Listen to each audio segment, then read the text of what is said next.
भौतिकवाद भौतिकवाद दर्शन की वह शाखा है जिसके अनुसार द्रव्य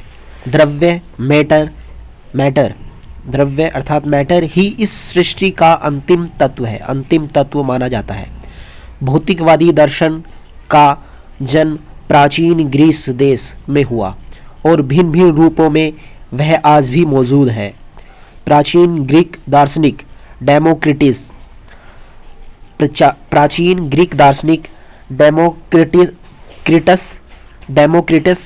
के अनुसार सभी शरीर असंख्य छोटे छोटे परमाणुओं से बने हुए हैं जिनकी रासायनिक केमिकल रचना एक सी है और जिनमें केवल आधार और रूप का अंतर है लेकिन केवल आधार और रूप का।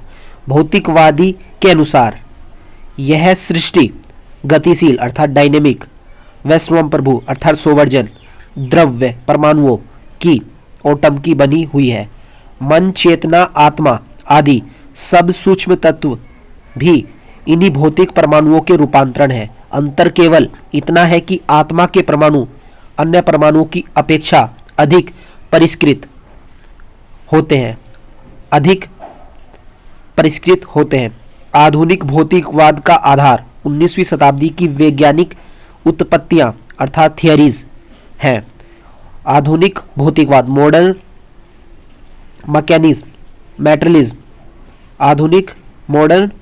मैटेरियलिज्म का आधार 19वीं शताब्दी की वैज्ञानिक थियरीज उत्पत्तियां हैं। चार्ल्स सी सीली लिखता है modern materialism a philosophy of the action में लिखता है कि आधुनिक भौतिकवाद के अनुसार यह सृष्टि एक अत्यंत भौतिक सत्ता है। समस्त द्रव्य एवं ऊर्जा गति या शक्ति सहित यह सृष्टि सदा रहेगी। यह विश्व कठोर साकार भौतिक तथा वस्तुनिष्ठ सत्ता है जिससे मनुष्य जान सकता है। उसका आधुनिक भौतिकवाद का विश्वास है कि मनुष्य से पूर्व द्रव्य का अस्तित्व था। भौतिक जगत प्राथमिक है तथा इस विश्व के बारे में विचार आनुषंगिक अर्थात सेकेंडरी है। Charles Seeley in modern materialism a philosophy of action. भौतिकवाद वर्सेस प्रकृतिवाद। भौतिकवाद को प्राय प्रकृतिवाद के साथ संयुक्त किया जाता है क्योंकि दोनों ही दार्शनिक संप्रदाय जड़ प्रकृति को स्वयं पूर्ण मानते हैं। परंतु यहाँ पर प्रकृतिवाद में प्रकृति का अर्थ व्यापक रूप में लिया गया है, जबकि भौतिकवाद प्रकृति की व्याख्या केवल जड़ पदार्थ के रूप में करता है।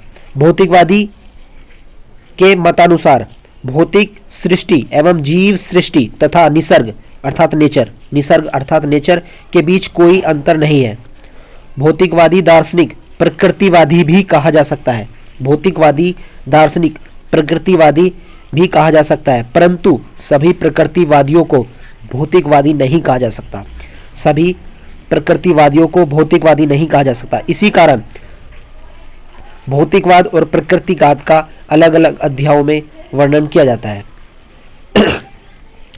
आधुनिक भौतिकवाद मॉडर्न मैटेरियलिज्म भौतिकवाद के दो प्रकार माने जाते हैं। एक यंत्रवाद अर्थात मैकेनिस्टिक नेचुरलिज्म अर्थात यंत्रवाद और दो द्वंदात्मक भौतिकवाद अर्थात डायलेक्टिक मैटेरियलिज्म। दो द्वंदात्मक भौतिकवाद। आधुनिक भौतिकवाद के दो प्रकार। सबसे पहले हम आधुनिक भौतिकवाद के पहले प्रकार अर्थात यंत्रवाद मैकेनिस्टिक नेचुरलिज्म की बात करते हैं। यंत्रवाद जगत की समस्त क्रियाओं को यांत्रिक व्याख्या करता है। एक्शन की यांत्रिक व्याख्या करता है। आधुनिक भौतिकवाद का प्रणेता फ्रेंच दार्शनिक देकार्ते माना जाता है। उसके मतानुसार ईश्वर और आत्मा केवल ईश्वर और आत्मा के अतिरिक्त जगत की सभी वस्तुएं द्रव्य और उसकी गति से उत्पन्न होती हैं। इस प्रकार सभी वस्तुएं द्रव्य की ही अभिव्यक्ति अर्थात मैनिफेस्टेशन, द्रव्य की ही अभिव्यक्ति अर्थात मैनिफेस्टेशन है। देकार्ते कहता है, यदि मुझे भौतिकवाद का प्रणेता फ्रेंच दार्शनिक देकार्ते कहता है, यदि मुझे केवल द्रव्य मिल जाए तो मैं समस्त विश्व की रचना कर सकता हूं। देकार्ते के बाद दूसरा यंत्रवादी दार्शनिक स्पिनोजा है, जिसने आत्मा की भी यंत्रवादी व्याख्या की। यहां पर दो अंतर मुख्य रूप से देकार्ते ने ईश्वर और आत्मा को के अतिरिक्त अन्य सभी व्यक्तियों को द्रव्य और उसकी गति से उत्पन्न बताया है, लेकिन दूसरा यंत्रवादी दार्शनिक स्पिनोजा है, जिसने आत्मा की भी यंत्रवादी व्याख्या की। वह आत्मा की स्वतंत्रता को नहीं मानता। उसके अनुसार मनुष्य और उसके कार्य उसी प्रकार यंत्रवत नियमों से परिचालित होते हैं जिस प्रकार भौतिक जगत की घटनाएं। जगत का कोई प्रयोजन नहीं है। द्रव्य और उसके परिणाम, चेतन और अचेतन, सभी उसी तरह यांत्रिक नियमों से बंधे हुए हैं। जगत का कोई प्रयोजन नहीं है। द्रव्य और उसके परिणाम, चेतन और अचेतन, सभी उसी तरह यांत्रिक नियमों से बंधे हुए हैं जिस तरह ज्यामिति के क्षेत्र में त्रिभुज अपनी विशेषताओं से बंधा हुआ है। स्पिनोजा यंत्रवाद का दार्शनिक। यंत्रवाद का एक परिशोधित रूप हर्बर्ट स्पेंसर। यंत्रवाद का एक परिशोधित रूप तीसरे हर्बर्ट स्पेंसर के वैज्ञानिक यंत्रवाद, scientific mechanistic naturalism, Herbert Spencer के वैज्ञानिक यंत्रवाद में दिखाई देता है। स्पेंसर के अनुसार विश्व में एक अज्ञात सत्ता है जिसके रूप द्रव्य, गति और शक्ति है। स्पेंसर के अनुसार विश्व में एक अज्ञात सत्ता है जिसके रूप द्रव्य, गति और शक्ति हैं। समस्त विश्व का विकास इन्हीं रूपों में होता है। समस्त विश्व, होल कॉस्मोस का विकास इन्हीं रूपों में होता है। आरंभ में द्रव्य गैसों के बादलों के रूप में विश्व में व्याप्त था। धीरे धीरे बादल घनीभूत होकर फिर इनसे ठोस द्रव्य का निर्माण हुआ और सौरमंडल, ग्रह, उपग्रह आदि बने। भूमंडल के क्रम से ठंडे होने पर जीवन उत्पन्न हुआ जिसमें धीरे धीरे विकास होता गया। इस विकास की प्रक्रिया क्रमिक विकास की प्रक्रिया में मस्तिष्क और चेतना युक्त जीव पैदा हुए। यह द्रव्य के विकास की जटिलतम और उच्चतम रूप है। हर्बर्ट स्पेंसर, वैज्ञानिक यंत्रवाद, मैकेनिस्टिक नेचुरलिज्म। यंत्रवाद का सबसे सशक्त व्याख्याकार डार्विन हुआ। यंत्रवाद का सबसे सशक्त प्रभावी व्याख्याकार डार्विन हुआ, जिसने जैविक विकास के यांत्रिक नियम उपस्थित किए। डार्विन के जैविक विकासवाद को प्रकृतिवाद के अध्याय में लिया गया है। डार्विन के जैविक विकासवाद।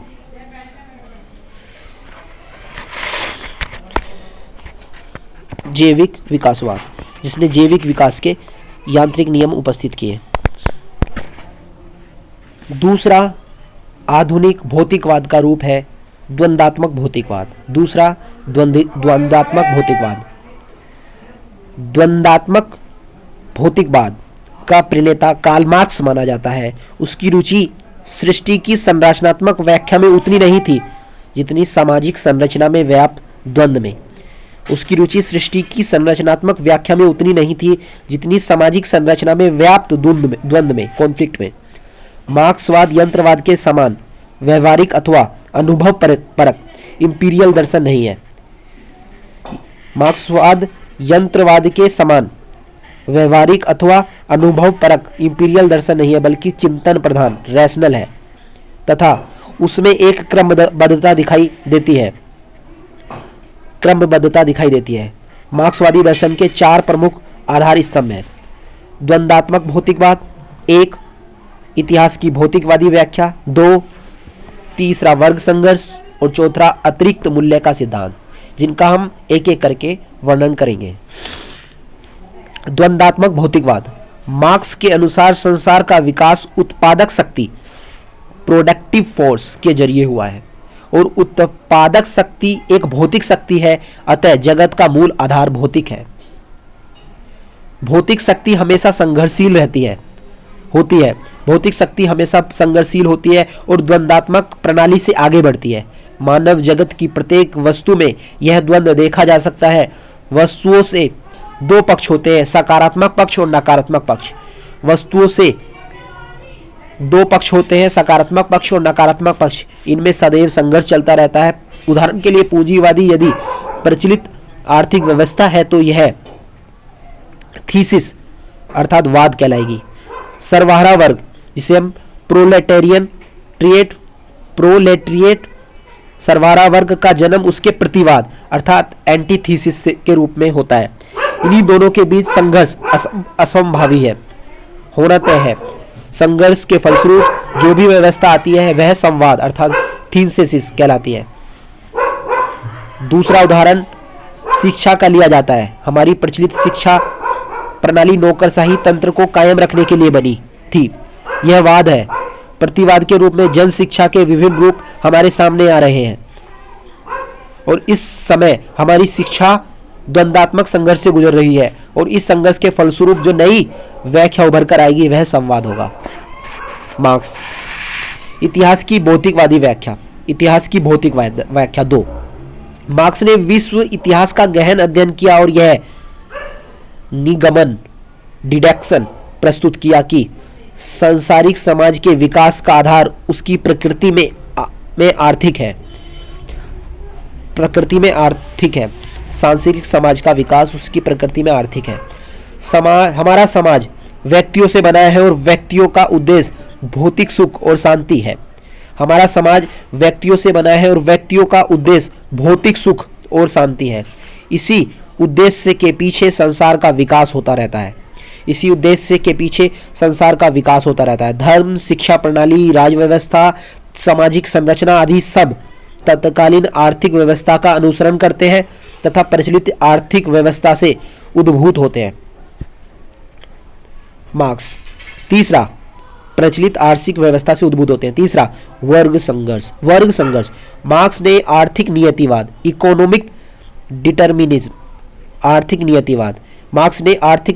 अर्थात इकोनॉमिक डिटर्मिनिज्म की सबसे महत्वपूर्ण अभिव्यक्ति इस बात में देखी कि समाज में सदैव ही विरोधी आर्थिक वर्गों का अस्तित्व रहा।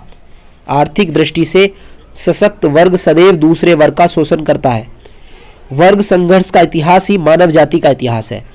विश्व इतिहास आर्थिक और राजनीतिक शक्ति के लिए विरोधी वर्गों में संघर्षों की श्रृंखला है। विश्व इतिहास आर्थिक और राजनीतिक शक्ति के लिए विरोधी वर्गों में संघर्षों की श्रृंखला है। इतिहास का निर्माण करने वाले सभी सामाजिक और सांस्कृतिक आंदोलन वर्ग आंदोलन होते हैं। प्रत्येक काल और प्रत्येक देश में आर्थिक और राजनीतिक शक्ति पाने के लिए निरंतर संघर्ष महान आंदोलनों को जन्म देते रहते हैं। साम्यवाद की स्थापना के लिए पूंजीवादी वर्ग अर्थात कैपिटलिस्ट तथा सर्वहारा वर्ग जिसे प्रोलेटेरिएट के बीच संघर्ष को अनिवार्य मानता है। साम्यवाद की स्थापना के लिए मार्क्स पूंजीवादी वर्ग अर्थात कैपिटलिस्ट एंड सर्वहारा वर्ग प्रोलेटेरिएट के बीच संघर्ष को अनिवार्य मानता है। 4. अतिरिक्त मूल्य का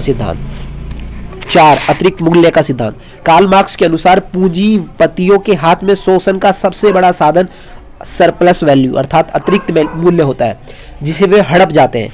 किसी तैयार की गई वस्तु कमोडिटी के लिए बाजार में जो मूल्य उस वस्तु बिक्री के योग्य बनाता है वह श्रमिकों द्वारा लगाए उसके श्रम अर्थात लेबर का ही रूप होता है। अर्थात किसी वस्तु का विनिमय मूल्य एक्सचेंज वैल्यू वह श्रम होता है जो उसे तैयार करने में लगाया जाता है। मार्क्स के शब्दों में अतिरिक्त मूल्य एक मजदूर द्वारा प्रस्तुत मजदूरी के मूल्य और उसके द्वारा वस्तु प्राप्त मजदूरी के मूल्य का अंतर है। अर्थात अतिरिक्त मूल्य एक मजदूर द्वारा प्रस्तुत मजदूरी के मूल्य और एवं उसके द्वारा वस्तुतः प्राप्त मजदूरी के मूल्य का अंतर है। Surplus value is different between the value of the ways which a labour produce and which he actually receive. Marks के अनुसार पूंजीपति तथा श्रमिक वर्ग के बीच संघर्ष का मूल कारण यह है कि श्रमिक जितना मूल्य अपने श्रम से उत्पन्न करता है उससे बहुत कम मजदूरी उसे मिल पाती है और पूंजीपति वर्ग मुफ्त में ही इस अतिरिक्त मूल्य को हड़प कर उसका शोषण करता है। मार्क्स। कंक्लूजन, समीक्षा। भौतिकवाद जीवन और जगत की अति सरल तथा लुभावनी व्याख्या प्रस्तुत करता है, परंतु वस्तुतः न जगत ही इतना सरल है और न जीवन ही। विज्ञान की जिन थियरीज उत्पत्तियों पर भौतिकवादी संरचना स्थापित की गई वे उत्पत्तियां ही आज चुनौती का विषय बन गई हैं। जड़ परमाणु जिसे इस जगत का अंतिम तत्व माना जाता था आज भी वैज्ञानिकों के लिए अबूझ बना हुआ है। आज भी वैज्ञानिकों के अबूझ बना हुआ है। जब जड़ जगत की व्याख्या की भौतिकवाद के आधार पर ही अपूर्ण रह जाती है, जब जड़ जगत की व्याख्या भी भौतिकवाद के आधार पर अपूर्ण रह जाती है तो चेतन मनुष्य की प्रकृति की व्याख्या भौतिकवाद के आधार पर करना और भी अधिक दुर्भर है।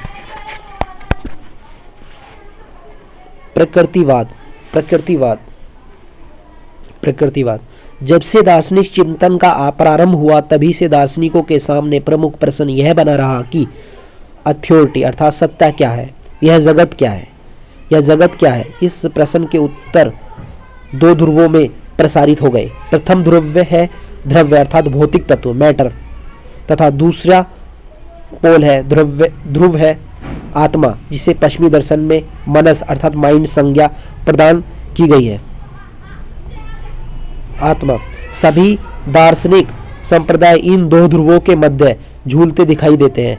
इनमें से प्रथम ध्रुव पर स्थित है भौतिकवाद, जो द्रव्य को जगत की चिरंतन सत्ता स्वीकार करता है। दूसरे ध्रुव पर है आदर्शवाद, जो वास्तव में विचारवाद का प्रतीक है। प्रकृतिवाद तथा भौतिकवाद। प्रकृतिवाद दर्शन का वह संप्रदाय है जो चरम सत्ता अल्टीमेट रियलिटी को प्रकृति में निहित मानता है। प्रकृतिवाद दर्शन का वह संप्रदाय है जो चरम सत्ता अर्थात अल्टीमेट रियलिटी को प्रकृति में निहित मानता है, नेचर में निहित मानता है। दार्शनिक दर्शन शास्त्र में प्रकृति का अर्थ अत्यंत व्यापक है।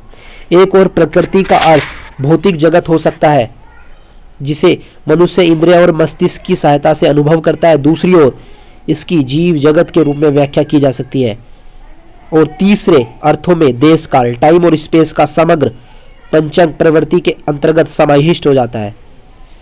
प्रकृति या नेचर से विपरीतार्थक शब्द है परमात्मा अथवा सुपर नेचुरल पावर, जिसे प्रकृति से परे माना जाता है। अर्थ की इस व्याप्ति के आधार पर प्रकृतिवाद को निम्नलिखित वर्गीकरण किया जाता है। प्रकृतिवाद का अर्थ की इस व्याप्ति के आधार पर अर्थात इसकी जो मीनिंग है उसमें इतनी व्याप्तता है, उसके आधार पर प्रकृतिवाद का निम्नलिखित वर्गीकरण किया जाता है। परमाणुवादी प्रकृतिवादी, जिन्हें ओटोमिस्टिक नेचुरलिज्म कहते हैं। परमाणुवादी प्रकृतिवादी ओटोमिस्टिक नेचुरलिज्म।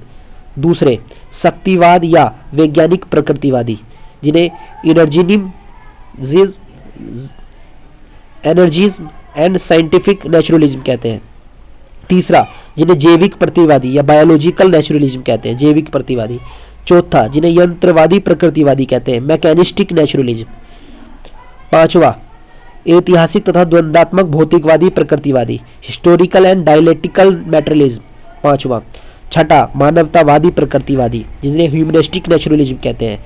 और सातवां रोमानी प्रकृतिवादी या रोमांटिक नेचुरलिज्म। ये 7 प्रकार के रूप में वर्गीकृत किया जाता है प्रकृतिवाद को। अब हम एक एक करके इन सब के बारे में संक्षिप्त जानकारी प्राप्त करेंगे। पहला परमाणुवाद। यह सबसे प्राचीन भौतिकवादी दर्शन है। सबसे प्राचीन भौतिकवादी दर्शन है, जिसके मतानुसार जगत का अंतिम तत्व परमाणु है, अर्थात चिरंतन सत्ता भौतिक परमाणु में निहित है। अल्टीमेट रियलिटी भौतिक परमाणु में निहित है। उस समय यह विश्वास किया जाता था कि परमाणु अनिश्वर, इंटरनल और अविभाज्य,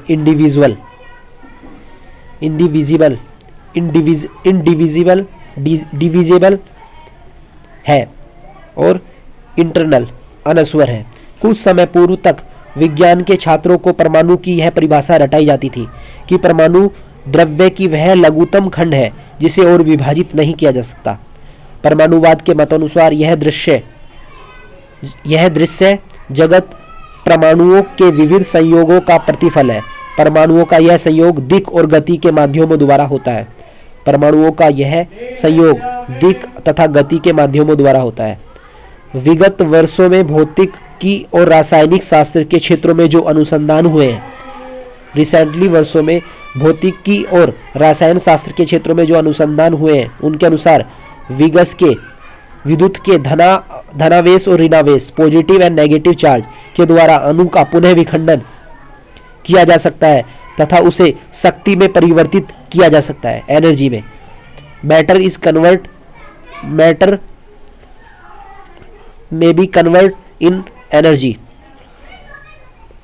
पदार्थ का शक्ति में परिवर्तन किया जा सकता है। इसके अतिरिक्त अणुओं का यह विखंडन काल, दिक्, गति आदि सभी माध्यमों का निर्धारण शक्ति को झुठला देता है। विखंडन काल, दिक्, गति आदि सभी माध्यमों की निर्धारण शक्ति को झुठला देता है। इस प्रकार जगत का अंतिम इकाई परमाणु में होकर शक्ति हो जाती है अथवा अन्य कोई आत्मिक शक्ति की कल्पना की जा सकती है जिसका निर्धारण विज्ञान नहीं कर सकता। इस प्रकार परमाणुवाद को विज्ञान से ही बहुत बड़ा आघात लगा और आज यह सिद्धांत अमान्य सा हो गया है। शक्तिवाद उपर्युक्त परमाणुवाद की असफलता ने शक्तिवाद को जन्म दिया। परमाणुवाद में केवल दिग और काल दो ही तत्व थे। परंतु नए शोधों ने एक और तत्व को जन्म दिया, वह था गति। नए शोधों के अनुसार परमाणु गतिहीन नहीं होते, अपितु उनमें गति होती है। परमाणु के पुनः खंडन हो सकते हैं क्योंकि यह इलेक्ट्रॉन तथा प्रोटॉन का बना होता है। इलेक्ट्रॉन तथा प्रोटॉन शक्ति कण है। अतः जगत का अंतिम तत्व शक्ति को माना गया। शक्तिवाद के मतानुसार न केवल भौतिक जगत अपितु मानव सृष्टि भी प्रकृति प्रदत्त है। शक्तिवाद के मतानुसार न केवल भौतिक जगत अपितु मानव सृष्टि भी प्रकृति प्रदत्त है। प्राकृतिक क्रम विकास की अवस्था में एक स्तर पर जीव तथा दूसरे स्तर पर चेतना विकसित हो जाती है। प्राकृतिक क्रम विकास की अवस्था में एक स्तर पर जीव तथा दूसरे स्तर पर चेतना विकसित हो जाती है। बर्टेड रसल ने उन्हें न्यूट्रल पार्टिकुलस का खेल बताया। न्यूट्रल पार्टिकुलस का खेल बतलाया है। शक्तिवाद मनुष्य में स्वतंत्र इच्छा शक्ति होना अथवा आत्मा जैसी कोई किसी अन्य इकाई को स्वीकार नहीं करता। शक्तिवाद मनुष्य में स्वतंत्र इच्छा शक्ति का होना अथवा आत्मा जैसी किसी अन्य इकाई को स्वीकार नहीं करता। अन्य भौतिकवादी संप्रदायों के अनुसार शक्तिवाद भी नियतिवाद डिटर्मिनिज्म को लेकर अग्रसर होता है। नियतिवाद को प्रकृति के अपने सुनिश्चित नियम हैं जिनमें कारण और कार्यकरण का नियम सबसे प्रमुख है। कोई कार्य बिना कारण के नहीं होता। मानवीय क्रियाएं और घटनाएं इस कार्यकरण नियम से आबद्ध हैं। शक्तिवाद को विज्ञानवाद के नाम से अभिहित किया जाता है। नेक्स्ट तीसरा यंत्रवाद प्रकृतिवाद। इस संप्रदाय के अनुसार सृष्टि यंत्रवत है। भौतिक जगत, प्राणी जगत तथा मानव जगत सभी की व्याख्या भौतिक शास्त्र, रसायन शास्त्र तथा अन्य भौतिक विज्ञानों के माध्यम से की जा सकती है। यंत्रवाद के अनुसार मन तथा उसकी सभी क्रियाएं व्यवहार के प्रकार मात्र हैं। मन और उसकी सभी क्रियाएं व्यवहार के प्रकार मात्र है, बिहेवियर के प्रकार मात्र है, जिन्हें स्नायु संस्थान अर्थात स्नायु संस्थान, न्यूरल ग्रंथि संस्थान, ग्लैंडुलर और मांसपेशी संस्थान, मस्कुलर की सहायता से समझा जा सकता है। इन स्नायवीय और शारीरिक क्रियाओं को भौतिक शास्त्र और रसायन शास्त्र की सहायता से समझा जा सकता है। मूल्य तथा आदर्श भौतिक परिस्थितियों और संबंधों के लिए व्यक्तिनिष्ठ नामकरण मात्र है।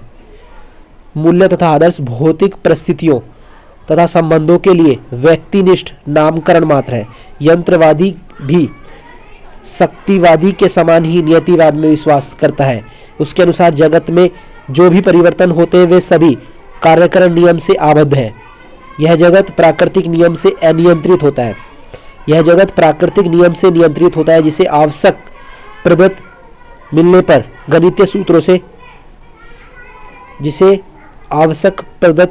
पर गणितीय सूत्रों में प्रस्तुत किया जा सकता है।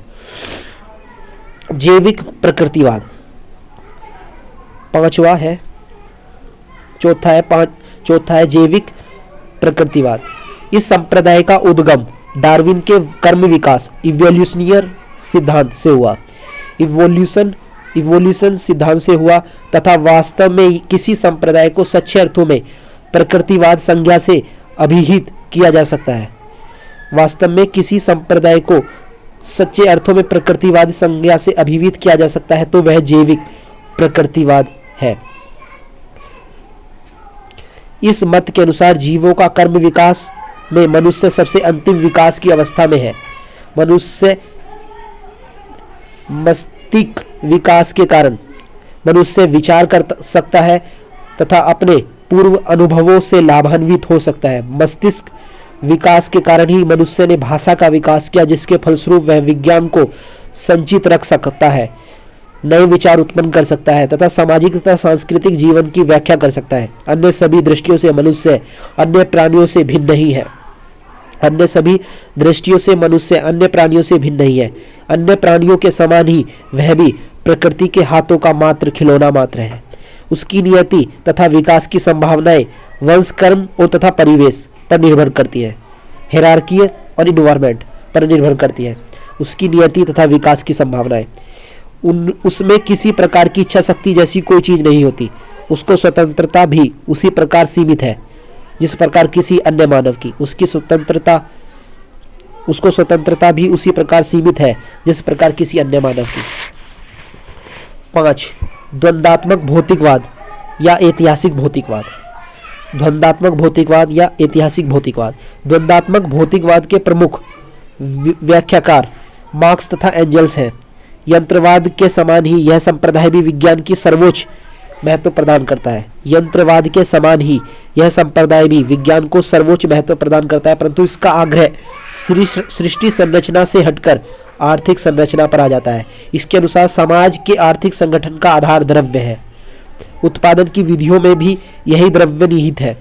तो इसी भौतिक तत्व के माध्यम से समाज की सामाजिक और राजनीतिक संस्थाओं की व्याख्या की जा सकती है। द्रव्य जो आर्थिक संरचना में प्रयुक्त होता है नैतिक, धार्मिक तथा दार्शनिक विचारों को जन्म देता है। द्रव्य जो आर्थिक संरचना में प्रयुक्त होता है नैतिक, धार्मिक तथा दार्शनिक विचारों को जन्म देता है। द्वंद्वात्मक भौतिकवाद के अनुसार यह जगत विकास की निरंतर प्रक्रिया में है। परिवर्तन की सभी क्रियाएं द्वंद्वात्मक होती है, अर्थात सभी परिवर्तन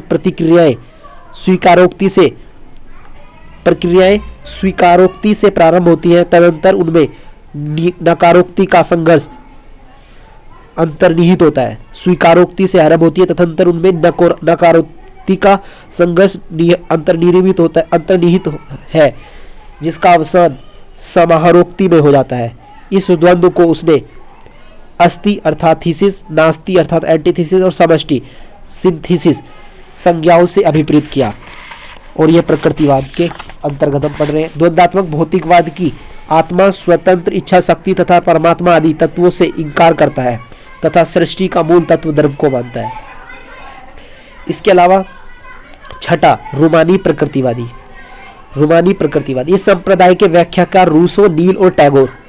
रूमानी प्रकृतिवादी संप्रदाय के व्याख्याकार रूसो, नील और टैगोर है। इनकी रुचि सृष्टि की संरचना में ना होकर सृष्टि की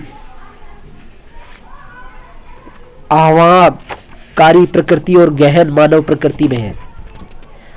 उनकी रुचि सृष्टि की संरचना में ना होकर सृष्टि की आह्लादकारी प्रकृति और गहन मानव प्रकृति में है। इस संप्रदाय को प्रगतिवादी केवल इस अर्थों में कहा जा सकता है कि वह सामाजिक कृत्रिमता का विरोध करते हैं तथा मनुष्य के प्रकृत जीवन को आदर्श मानते हैं। केवल इस अर्थों में किया जाता है कि वे सामाजिक कृत्रिमता का विरोध करते हैं तथा मनुष्य के प्रकृत जीवन को आदर्श मानते हैं। दार्शनिक दृष्टि से यह संप्रदाय आदर्शवाद के अधिक निकट है, क्योंकि रूसो तथा टैगोर दोनों ही प्रकृति के निर्माता की कल्पना भी करते हैं। दार्शनिक दृष्टि से यह संप्रदाय आदर्शवाद के अधिक निकट है क्योंकि रूसो और टैगोर दोनों ही प्रकृति के निर्माता की कल्पना भी करते हैं। प्रकृति से परे किसी परमात्मा को अस्वीकार नहीं किया जाता, से परे किसी परमात्मा को अस्वीकार नहीं किया जाता, अपितु प्रकृति को ईश्वर की कृति माना गया है। और अंतिम 7वां है मानवतावाद प्रकृतिवादी। मानवतावाद अथवा वैज्ञानिक मानवतावाद, इन अर्थों में प्रकृतिवादी कहा जा सकता है। वैज्ञानिकता मानवतावाद या मानवतावाद, इन अर्थों में प्रकृतिवादी कहा जा सकता है कि वह मनुष्य से परे किसी अन्य शक्ति में विश्वास नहीं करता। इसका आग्रह मनुष्य तथा मानवीय विश्वों पर है। मानवतावाद की व्याख्या इस प्रकार दी जाती है कि वैज्ञानिक मानवतावादी संप्रदाय के अनुसार मनुष्य अपनी बुद्धि के प्रयोग द्वारा लोकतांत्रिक शासन की संस्थाओं को संचालित करते हुए बिना किसी पराशक्ति के मदद से ही के एक ऐसी तर्क बुद्धि परक रैशनल क्षमता सभ्यता का सृजन कर सकते हैं जिसमें प्रत्येक व्यक्ति सुरक्षा की अनुभूति कर सके तथा स्वयं में निहित सामान्य मानवीय क्षमताओं और सृजनात्मक शक्तियों के अनुसार सांस्कृतिक विकास कर सके। मानवतावादी प्रकृतिवादी।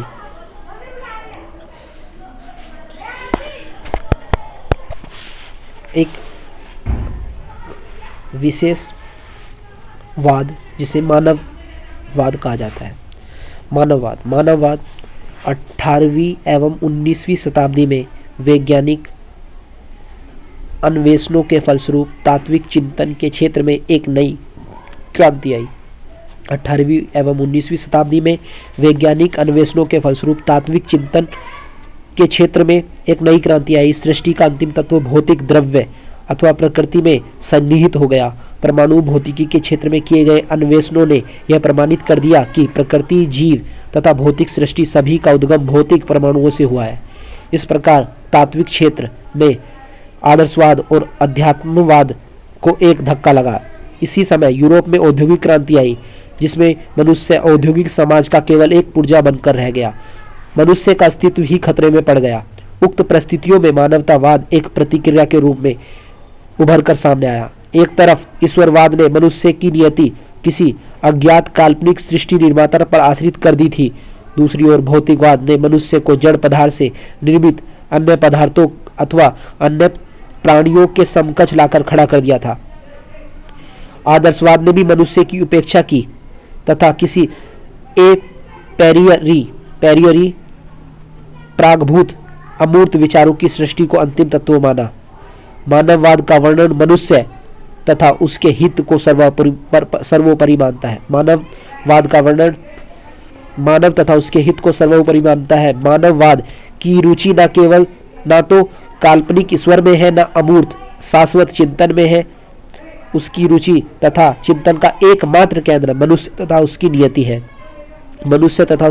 है।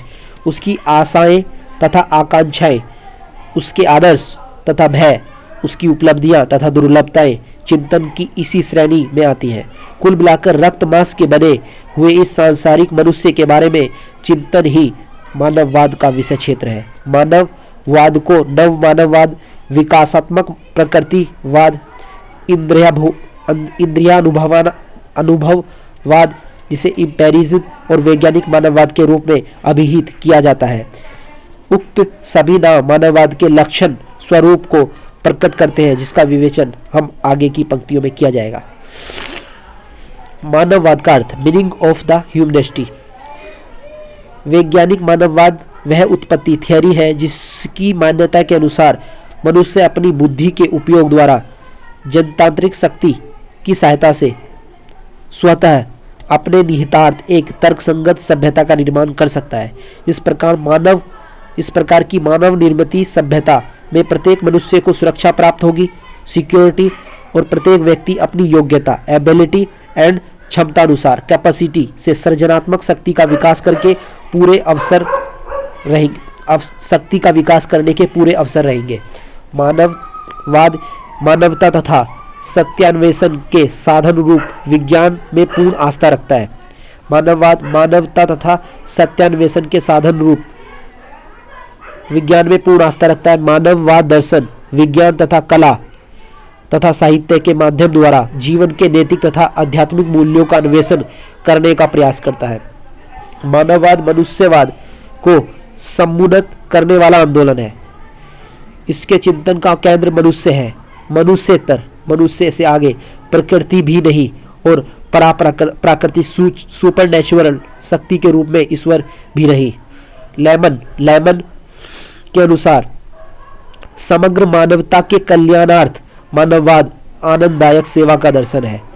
आनंददायक सेवा, इसका विश्वास है कि मनुष्य का कल्याण तर्कना बुद्धि और लोकतंत्र द्वारा संभव है। तर्कना बुद्धि तथा लोकतंत्र द्वारा संभव है। लेमन। मानववाद तथा यंत्रवादी भौतिकतावाद में अंतर। मानववाद या यंत्रवादी भौतिकतावाद में अंतर। यंत्रवादी भौतिकवाद जड़ नियतिवाद में विश्वास करता है, जबकि मानववाद मानव नियति को आंशिक रूप से नैसर्गिक परिस्थितियों पर और विशेष रूप से मानव प्रयास पर आश्रित मानता है। मानववाद विश्व की सभी घटनाओं का भौतिक विज्ञान के नियमों पर आश्रित नहीं समझता। मानववाद विश्व की सभी घटनाओं को भौतिक विज्ञान के नियमों पर आश्रित नहीं समझता। मानववादी का विश्वास है कि वैज्ञानिक विधि का उपयोग करते हुए सामाजिक संस्थाओं के द्वारा मनुष्य सामाजिक न्याय की स्थापना कर सकता है।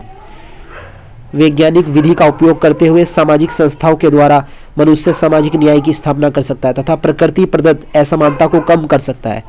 मानववाद मनुष्य के संकल्प को अद्वितीय मानता है। मानववादी दर्शन के अभिलक्षण। मानववादी दर्शन के अभिलक्षण। विश्व के बारे में विचार। मानववादी इस विश्व को किसी के द्वारा निर्मित नहीं मानता। विश्व का अस्तित्व स्वतः ही है, इसे किसी ने नहीं बनाया। भौतिक रासायनिक व्यवस्था वाले इस जगत पर जीवन निर्भर करता है। जीवन की उत्पत्ति, विश्व का निर्माण, जगत का लक्ष्य आदि विचारों और प्रश्नों के उत्तर खोजने का प्रयास वृथा है। वस्तुतः यह विश्व है और जीवन इस विश्व प्रचंड वर्ल्ड फेनोमेनन की एक स्थानीय महत्वपूर्ण घटना है। विश्व मानवीय अध्यवसाय के प्रति उदासीन है। प्रकृति मनुष्य की एक मित्र है, ना कि शत्रु। अमेरिकन ह्यूमनिस्ट एसोसिएशन के अनुसार मानववादी दार्शनिक जीवन का जैविक दृष्टिकोण स्वीकार करता है। मानववादी दार्शनिक जीवन का जैविक ऑर्गेनिक दृष्टिकोण स्वीकार करता है तथा शरीर तथा आत्मा के द्वंद्व वाले परंपरागत विचार का परित्याग करता है। मानववाद के अनुसार मनुष्य इस सृष्टि का अंग है और सृष्टि के विकास की सतत क्रिया का परिणाम है। विश्व की सृजनात्मक शक्तियों का उच्चतम फल मनुष्य है, उसके जिससे ऊपर और कुछ नहीं, केवल उसी की आकांक्षाएं हैं। मनुष्य प्रकृति का एक अंग है।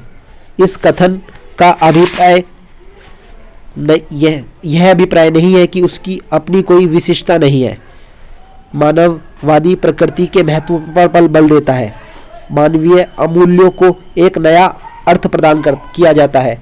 जीवन के मूल्यों का निर्माण मानवीय संबंधों के फलस्वरूप होता है। इस तथ्य की अनुभूति मनुष्य समाज में नए आत्मविश्वास को जगाती है। आज का मनुष्य उन्नति की नई आशा और पुरुषार्थ के साथ भविष्य का निर्माण करने में जुटा हुआ है। विज्ञान ने हमें कुछ साधन और उपकरण दिए हैं, इनके सदुपयोग द्वारा मानववादी इस पृथ्वी को सुखमय जीवन का निर्माण करना चाहता है। वह मानववादी जीवन के आध्यात्मिक मूल्यों को प्रकृति तथा जगत के यांत्रिक मूल्यों को मानवीय बनाने का प्रयास करता है। उसका मानववादी का दृढ़ विश्वास है कि मनुष्य जीवन को बेहतर बनाने की अनेक संभावनाएं हैं। मनुष्य जीवन को बेहतर बनाने की अनेक संभावनाएं हैं और संपूर्ण मानव जाति में अंतर्निहित एकता विद्यमान है।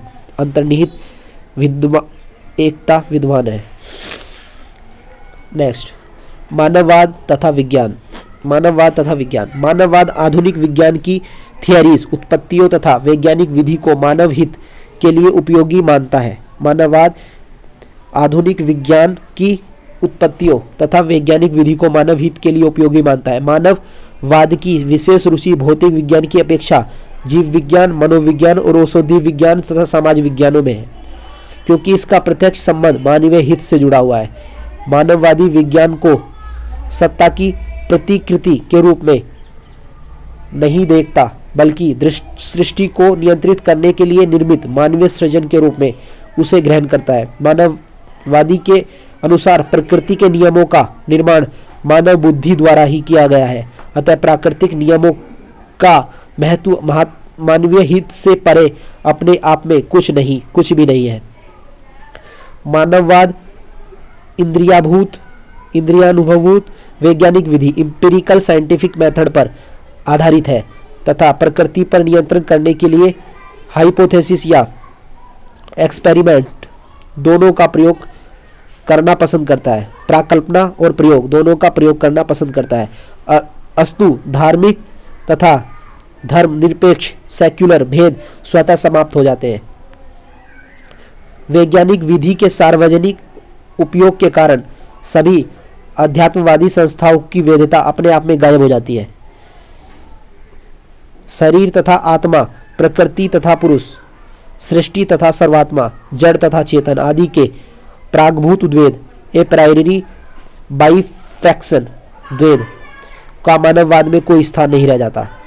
मानववाद सातत्व के सिद्धांत प्रिंसिपल ऑफ द कंटिन्यूटी में विश्वास करता है। बौद्धिक, जैविक तथा भौतिक प्रक्रियाओं में मूलतः कोई अंतर नहीं है। वस्तुतः सरल से अधिक जटिल प्रक्रिया का सातत्य इस अंतर को स्पष्ट कर देता है। यद्यपि भौतिक, जैविक तथा चेतन प्रक्रियाएं समरूप आइडेंटिकल नहीं है, परंतु भौतिक प्रक्रिया से जैविक क्रिया और जैविक प्रक्रिया से भौतिक क्रिया उत्सर्जित होती है।